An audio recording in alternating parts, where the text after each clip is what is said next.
Good morning. I've always been told by my therapist that it would benefit a lot of people to speak at NAMI, and so to do a TED Talk. I don't know what a TED Talk is, but if Ted wants to talk, send him my way. But I wanted to talk about the onset of depression, some of the signs that you're going into a depressive state, and maybe it's time to actually go ahead and reach out. For a lot of people, it's, wanting to stay in your safe space, which for a lot of people is their house. So when you tell people, oh, just go outside or just get some, some sunshine, like that's not exactly how popping out of a depression works. So I know you think that it is great to get vitamin D, but you're not always in a place where you want to go outside. There's a little bit of brain fog, so it's harder to actually carry on a conversation with people. Your brain is just not receiving information. So that would be kind of like equivalent to when someone gets pregnant and then they have I think they call it like baby brain, something like that. So that's what that looks like. There's a lack of disinterest. So I don't care what's playing on, the radio. I don't care what TV show you want to watch.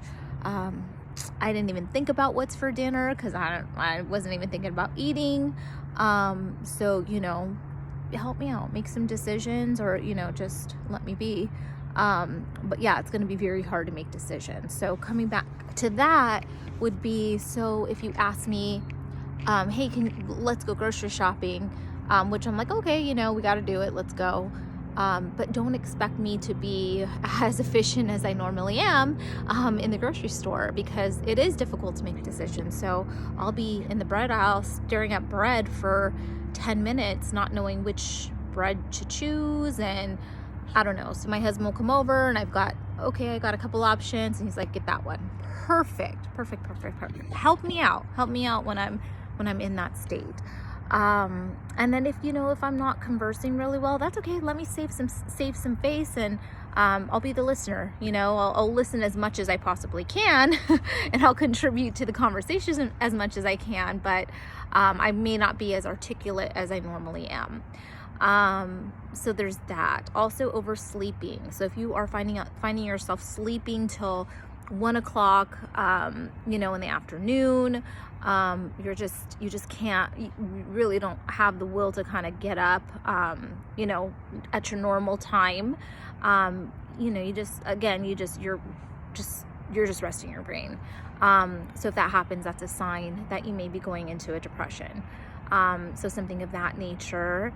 And I'm sure there's more that I'm not exactly thinking of. But I mean, how you can help that person in that state. Oh, I remember chores. Okay. The house is a freaking mess because everything came to a halt at that point. So, if you want to help, if you're like out, an outsider or part of your support system, you might come over and help out and clean up a little bit, or, your spouse or your support system may have to just give you a little bit more care during that time. And sometimes you're going to be embarrassed to ask for help because we want to do things ourselves, especially if we're normally a very high functioning and efficient person. So it's not easy to kind of ask for somebody's help. So offer it. If you're a family member and you're noticing that person is, starting to go through that cycle, you don't even have to confront them and say, hey, I see that you're depressed. Just, hey, let me help you out. You know what I mean? Let me take some of this burden off you. I see you have a lot on your plate. Let me take care of some of that. Girl, we need a vacation. Once you're popped out of that state, hey, let's go on vacation. But the important thing to do is to let that person stay in their safe place. And if they don't want to go outside, but you do, it's okay. Go outside. Go do your thing.